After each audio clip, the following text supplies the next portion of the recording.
Hello, my friends, and welcome to The Bright Side. I'm your host, Bob Herzog, and Brightsiders, we have reached a plateau. Can I get an amen? Amen! Oh, thank you so much. 20,000 views on our little grassroots goodness crusade.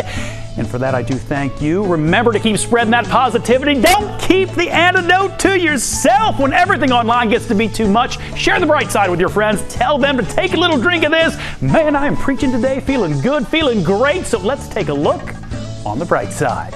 You know, sometimes we get the hero we need, sometimes we get the one we deserve, and sometimes we just get a guy who's willing to take a stand on chicken cuisine nomenclature. A man is ready to take his food fight all the way to the top. I feel like this has just been a lie that's been going on for too long. The top, in this case, being Lincoln, Nebraska's city council. That's Ander Christensen. He believes passionately that boneless chicken wings should be renamed, demanding that council members take action against what he is describing as false advertising. Boneless chicken wings? Unless you're going to strap those things to the side of a jet, you cannot call them a wing.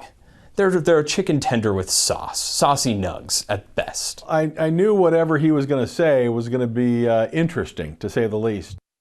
Oh, and that city council member you just heard from is Anders' dad, which makes it all the more saucy that city council has so far ignored the rename request. Ander is proposing some potential replacements for boneless chicken wings. They include saucy nugs, buffalo-style chicken tenders, and straight-up trash. Now, when we did this story on TV, I was sort of afraid that the term saucy nugs might constitute some kind of FCC violation. No such worries here on the YouTube. So, may your nugs be as saucy as you wish. So speaking of heroes we deserve and whatnot, there's this. The Cape Crusader, which is to say the Dark Knight, is hitting the streets of Santiago, Chile. And though it will likely bloody my larynx, I'm going to do this entire story this way.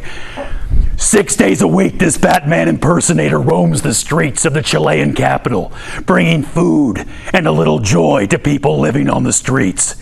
He says he chose Batman because of the superhero's desire to save his city. And just like his comic book counterpart, he has decided to keep his true identity a secret. His hope, he says, is that others will see his actions and decide to join forces.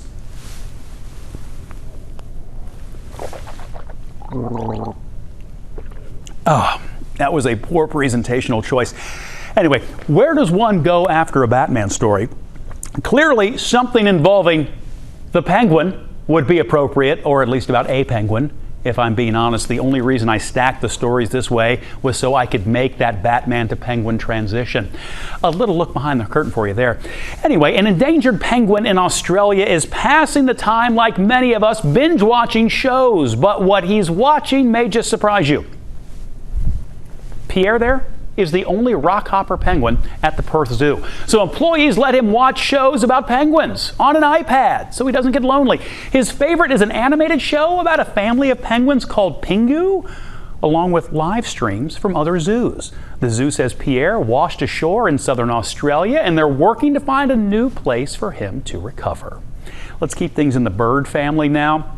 This one's for all the single parrots, all the single parrots, all the single parrots, all the single parrots. Just listen.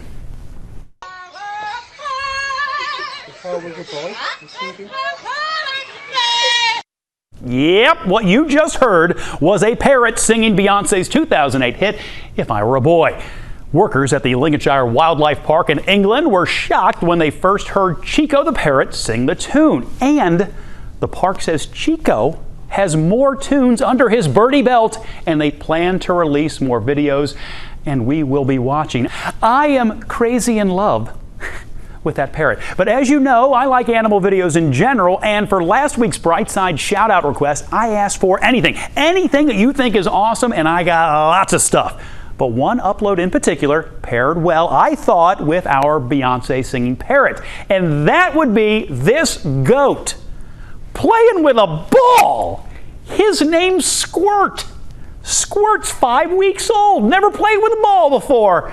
See, that just makes me happy. Thanks to Amanda Strauss for sending that one in. And let's, you know what, just stay with that theme for next week. I want more animal videos. Dogs, cats, iguanas, hedgehogs, horses, tarantulas, buffalo, bison. I don't care, whatever. If you've got something cool animal-wise, I want to see it. The link for you to send in your Brightside shout-out is in the description of this video, so it's down right there below. You'll see it right after you click on See More. Now, are you ready to see more good stuff? I know you are. And this one is about another hero, only this time it is a real hero. Back in February, a 7-year-old was diagnosed with a rare blood disease. Her hero helped make sure she got home in time to celebrate her birthday. Jarvis Heron of WCYB has more on a little brother's big decision. The road has been anything but ordinary for Lux Trivet. At the start of 2020, Lux would bruise easily. Her parents knew something was wrong. It was like more and more and more. It looked like somebody had taken like black finger paint and just kind of all the way up her legs. It was just unusual. In February, doctors discovered Lux had aplastic anemia, a rare blood disorder. A bone marrow transplant was inevitable. The challenge, finding her a match. The best option is siblings, but it's only 25% chance. So we had to prepare just in case, and if they didn't have it, we would have to do a donor bank. After testing Lux's siblings, doctors discovered there was a match. Her 4-year-old brother, Asher. He was like, okay, I'm a superhero. I'm going to save my sister's life. That's what he told the doctors the day that he went in for his procedure, that he goes, I'm Asher and I'm here to save my sister's life. On April 13th, Lux had the bone marrow transplant. For the last 4 months, she's been recovering at St. Jude Hospital. As Lux continues her recovery, she got to celebrate her 7th birthday in style. They got me a kayak. What color? Pink. I'm going to ride down at the lake where my granny and granddad live. The river. Tell me, what's your favorite thing to do with your sister? I like to play with her on the Xbox. Although it's been a long road for Lux and her family, it's most certainly been worth it. I just love that. Nothing like brothers and sisters. They get you through a lot, and I hope Asher and Lux get to have a ton of fun on that Xbox. Speaking of having fun, check out Carter, Landon, and Stephanie beating the heat in Westminster, Massachusetts. Trampoline plus sprinkler. See, that's good times right there. Erica Knowles, thank you for adding that one to the mix this week. And I do have one more Brightside shout out to share. Amy thinks her daughter is awesome, and I think she's right. Riley was born with spina bifida and has faced a lot of challenges over the years.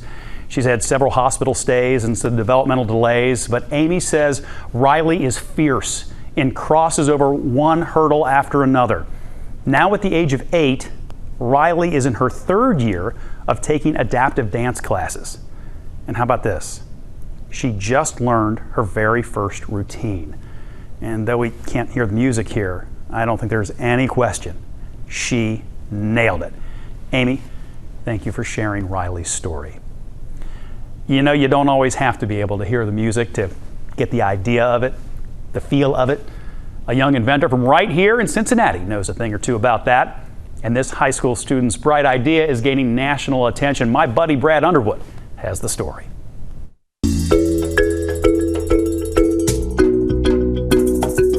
In this video provided by teen inventor Aaron Ziegler, the giraffes and a monkey move to the music as the screen changes colors. I was able to effectively convert music into a visual display, which also took all the emotional qualities from music, and also were able to convert that as well. Converting audio to visual is a way for the deaf and hard of hearing to not only see music, but associate the feelings of it with bright colors and bold movements. From high-energy rock and roll to calming tones.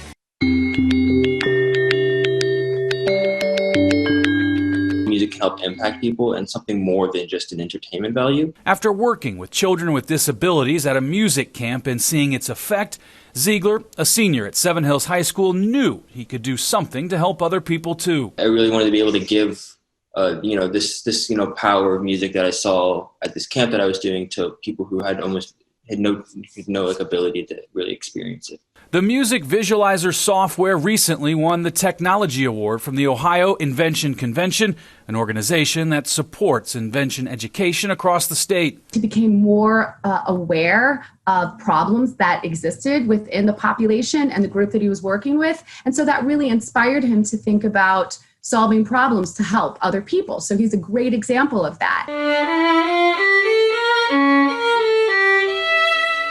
Eventually, Ziegler wants to create a website so you can upload whatever music you want visualized. Currently, Ziegler posts videos on Instagram. He's also teamed up with a music teacher who works with children to make more videos. To me, it's fantastic to know that, I'm also creating something that is helping solve an intended purpose, but also going beyond what, I thought it could do. Brad? How good is that?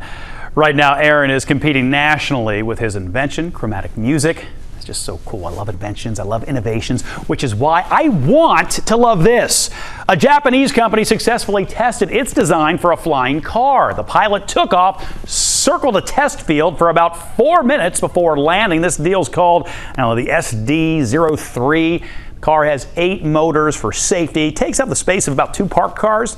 The company says it will continue to develop technologies to safely and securely launch the flying car in 2023. In the meantime, more tests will be conducted to ensure that its safety and technology meet industry standards. Here's the problem, though. I've been doing stories on flying cars for like 15 years now, and I still don't have one. Plus, I don't know what would happen if I was up there and I got struck by lightning. I noted at the end of Back to the Future 2, after Doc Brown got the hover conversion on the DeLorean, it sent him to the Old West. Of course, he had a flux capacitor, but whatever. Hey, speaking of lightning. Let's face it, 2020 has not been the best year.